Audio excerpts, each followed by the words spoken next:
लँडस्लाईडचं कारणच शोधणं गरजेचं आहे. कारण कशेडी घाटामध्ये लँडस्लाईड झाली, असं आपण दरड कोसळली असं आपण अनेक वेळा दाखवलं आहे. काल मी देखील बघितलं, पण आज मी व्हिजिट केल्यानंतर माझ्या लक्षात आलं घाटामध्ये कुठेही दरड कोसळलेली नाही. सपाट जो रस्ता आहे त्या सपाट रस्त्यापासून जवळजवळ डाव्या बाजूला 150 ते 200 मीटरवर डोंगर आहे. तो डोंगरच शिफ्ट आहे आणि डोंगर शिफ्ट होऊन रस्त्यावर आलेला आहे. त्याच्यामुळे याची कारणं काय आहेत ही शोधावी लागतील आणि त्याचा पाठपुरावा मी नक्की करतो. चिपळूणच्या भागाच्या संदर्भात यावेळेला रेझर्वेशन चालू नव्हतं. पाणी याचे वेगाने शहरामध्ये आपण जो भाग काढला आहे त्या नदीच्या बाजूला अनेक ठिकाणी 5 ते 6 फुटापर्यंत डम करून हा कारण विजुअलमध्ये मोठ्या प्रमाणात पाणी शिरतं. मी अनेक वेळा सांगतो की टेक्निकली दृष्ट्या चिपळूणचे सगळे नागरिक आणि विश्वस्त सगळे पत्रकार हे आमच्या देशात प्रगल्भ आहेत, त्याच्याबद्दल दुमत असण्याचं काही कारणच नाही. परंतु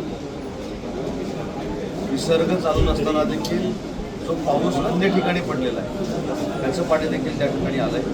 मी आज पुन्हा एकदा प्रांतांकडनं सगळ्यांकडनं माहिती काढलेली आहे. आपल्याला पूर्वी जे अपेक्षित होतं की एवढं पाणी वर चढेल किंवा त्याच्यापासून धोका निर्माण होईल अशी परिस्थिती आता चिपळूणमध्ये राहिलेली नाही.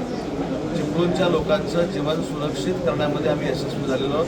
परंतु असं असताना शेवटी तो निसर्ग आहे, त्याच्यामुळे निसर्गावर देखील विसंबून न राहता आपण देखील स्वतःची प्रिकॉशन घेतली.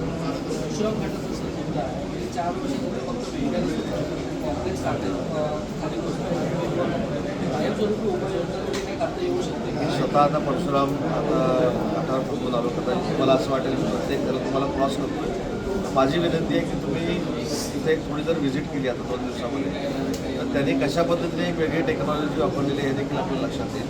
आणि परशुराम घाटाची लँडस्लाईड कुठची झाली, इकडची झाली नाही, वरची झाली. सर त्या बिलवरच्या खालचा जो भराव आहे तो वाहून जातो. मी ते सांगतो, म्हणून तुम्हाला सांगितलं की तुम्ही जरा एकदा पुन्हा एकदा ते बघण्याची गरज आहे. मी स्वतः जाऊन बसतो, तिथल्या टेक्निकल लोकांना देखील विचारलेलं आहे. त्याच्यावर उपाययोजना कॉन्क्रीटची वॉल बांधणं हे देखील मला माहिती आहे. परंतु हे सगळे पैसे जेव्हा मंजूर होतील तेव्हा आपण करू. परंतु आता त्यांनी प्रिकॉशन म्हणून अनेक उपाययोजना 2 दिवसात केल्या आहेत, त्या देखील बघणं आपण गरजेचं